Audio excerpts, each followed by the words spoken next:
Ganda ng view. Mainit lang. Yan, si Taal. Mainit lang.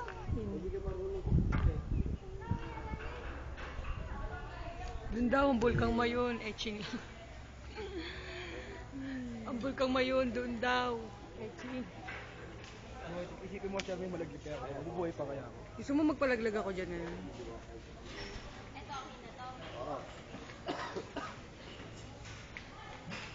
Mabubuhay pa ako pag ako nalaglag.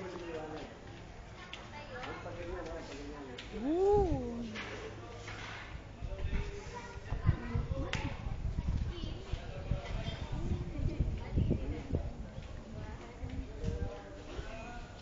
Siguro yung nakakilahad niya na.